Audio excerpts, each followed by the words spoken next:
Current update में एक बार फिर से आपका स्वागत है। आज का विषय है संविधान हत्या दिवस।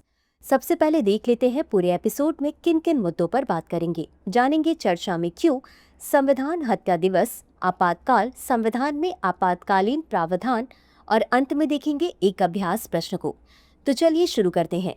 25 जून को संविधान हत्या दिवस के रूप में घोषित किया जाना उस अवधि की मार्मिक याद दिलाता है जब भारत के संविधान को कमजोर किया गया था, विशेष रूप से 1975 में लगाए गए आपातकाल के दौरान। बता दें कि आज यानी 25 जून 2025 को आपातकाल लागू होने के 50 साल पूरे हो गए हैं।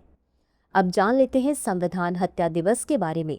यह दिवस उन सभी लोगों को श्रद्धांजलि देता है जो आपातकाल की ज्यादतियों से पीड़ित थे। साथ ही यह दिन नागरिकों को उनके अधिकारों और लोकतंत्र की रक्षा में संविधान के महत्व के बारे में शिक्षित करने के साधन के रूप में कार्य करता है। गौरतलब है कि 25 जून 1975 को घोषित आपातकाल भारत की आजादी के बाद के इतिहास के सबसे काले अध्यायों में से एक है। वर्ष 2024 में भारत सरकार ने आधिकारिक तौर पर 25 जून को संविधान हत्या दिवस के रूप में अधिसूचित किया। 25 जून 1975 से 21 मार्च 1977 तक की अवधि थी जब तत्कालीन प्रधानमंत्री इंदिरा गांधी की सरकार ने देश में महत्वपूर्ण कार्यकारी और विधायी परिवर्तन लागू करने के लिए संविधान में विशेष प्रावधानों का उपयोग किया था।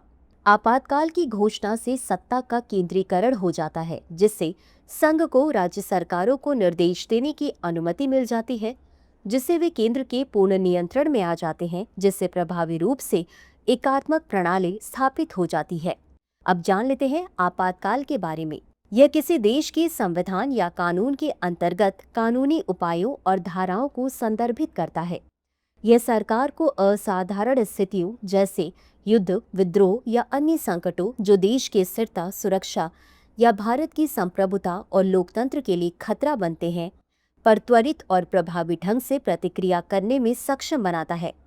भारत ने 3 बार राष्ट्रीय आपातकाल की घोषणा की है। पहली बार 1962 से 1968 तक भारत चीन युद्ध के दौरान, दूसरी बार 1971 में भारत पाकिस्तान युद्ध के दौरान और तीसरी बार 1975 से 1977 तक राजनीतिक अस्थिरता के कारण आपातकाल की घोषणा की गई थी। संविधान में आपातकालीन प्रावधान। ये प्रावधान संविधान के भाग 18 के अंतर्गत अनुच्छेद 352 से अनुच्छेद 360 में उल्लिखित है। बता दें कि भारतीय संविधान में आपातकालीन प्रावधान जर्मनी के वाइमर संविधान से प्रेरित है। अनुच्छेद 52 आपातकाल की घोषणा। अनुच्छेद 353 आपातकाल की घोषणा का प्रभाव। अनुच्छेद 354 आपातकाल की घोषणा के लागू रहने के दौरान राजस्व के वितरण से संबंधित प्रावधानों का अनुप्रयोग। अनुच्छेद 355 बाह्य आक्रमण और आंतरिक अशांति से राज्यों की रक्षा करना संघ का कर्तव्य। अनुच्छेद 356 राज्यों में संवैधानिक तंत्र की विफलता के मामले में प्रावधान। अनुच्छेद 357 अनुच्छेद 356 के तहत जारी उद्घोषणा के तहत विधायी शक्तियों का प्रयोग। अनुच्छेद 358 आपातकाल के दौरान अनुच्छेद 19 के प्रावधानों का निलंबन। अनुच्छेद 360 वित्तीय आपातकाल के संबंध में प्रावधान। इसी के साथ अंत में देख लेते हैं आज के अभ्यास प्रश्न को। निम्नलिखित कथनों पर विचार करें। 1. भारतीय संविधान में आपातकालीन प्रावधान जर्मनी के वाइमर संविधान से प्रेरित है। 2.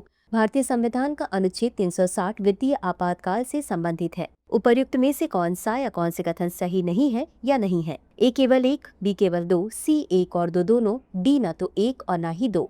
इस प्रश्न का उत्तर कमेंट बॉक्स में जरूर दें। अभी के लिए बस इतना ही। धन्यवाद।